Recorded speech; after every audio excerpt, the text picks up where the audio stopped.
ebifa mu nsiko mujjako akawuwo. Enjogera egamba nti omwana omuwala aserana nnyina bano bandibanga gye badde bagezaako okutuukiriza olw'amaama on'okukimanga muwala we mu bufumbo gye baamugaba olwo ate n'amutwalira abasajja abalala wabula ate ng'ennaku z'omubbi bwe ziba 40 bano omwami w'omuwala ono yabakutte lubona nga bali kolojemu gye bavaamu.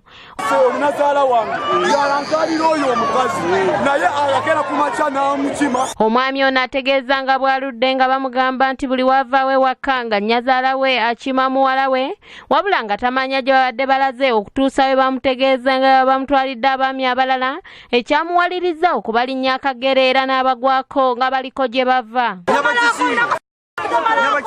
Mwana muwala ono yeekazizza n'alangira Bono obutamalako ndowooza nga y'ensonga lwaki yafunayo abasajja abalala abasobola okumumalira ekizibu kye.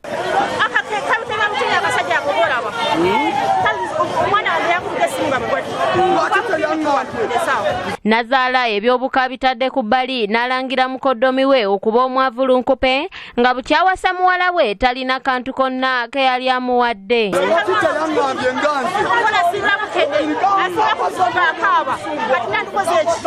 Katubirabe.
Aliwa mama ukubona mwana wangu onabao ekibadde w'omuzeeyi ono omukazi omulomu mulaba ono yese omunazaala wange yalankalira oyo omukazi naye ayagera ku makya n'amukima ng'amututte mu ddwaliro kuba amutte mu loogi yamugye wakasa awa 10 n'ezi ng'ali mutwala mu ddwaliro kumba amutwala mu kimu loogi era mbakubalira kagere bakavaayo nga bw'obalaba bakava mu loogi ono obwamalayo oba kusumbuwira ddala ate mulwadde atazebawe nga tabiŋŋamba obwo obwamalayo obusumbuwira ddala bano bennyini ono yazaayo ono omulaba yazaala omuwala naye talina amagezi musiru alinga kisasalira okitegeera. Nazaala ategeezezza nga muwala we bwe yamukubidde nga mulwadde ng'abadde amujja mu ddwaliro wano n'omwami w'abasangidde.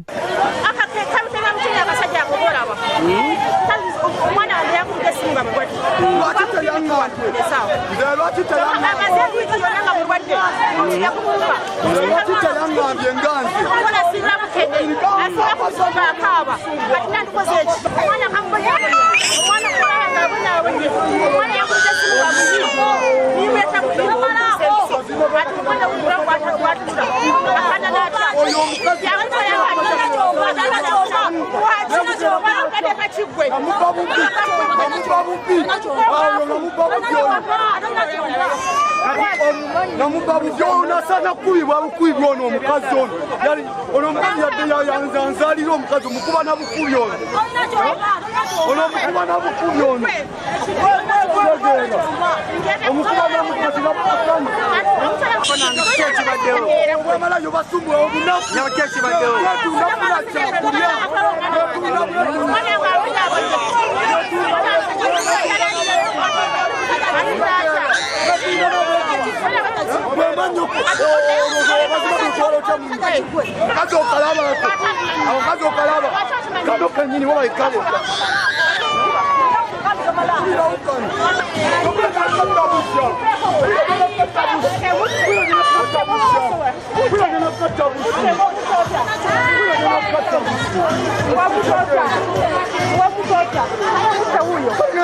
obwamalayo obasumbuwa obusumbuyi obwamalayo obusumbuwa kano oli mukazi mukulu naye obwamalaya otwayugana nemuwala omuloogi mutandike kwebaka n'abaana bammwe obwamalayo obasumbuwa muvaawa temuva muloogi genda tunulira mwana kinembwa tunulira mwana gekisazane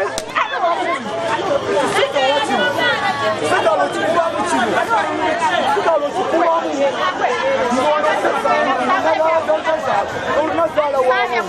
olunazaala waamu kino kirabika kyalina kunawo kukwana mukwano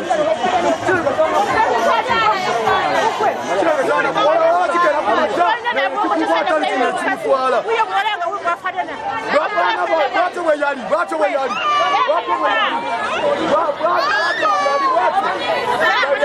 yali afaana bwatyo namujja newammwe nga yenafaananga ndaba bwafaananaka namujja kitegeera talina magezi talina newategeerera nga ne bwomulaba ekigenda mu maaso ono nasonyiwa ono omulaba lwana bakazi naye ate omukino kisasalirwa kisasalirwa tomulaba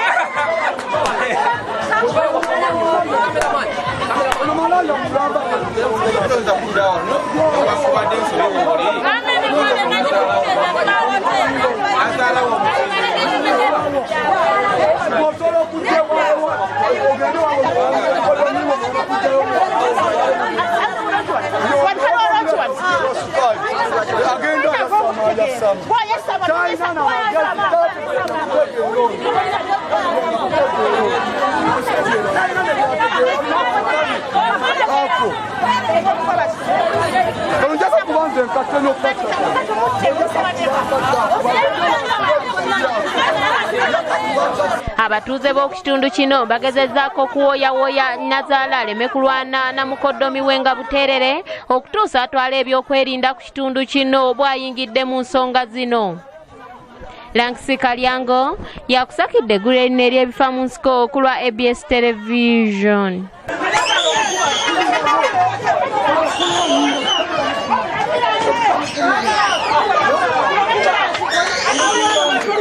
Ebifa mu nsiko mujjako akawuwo.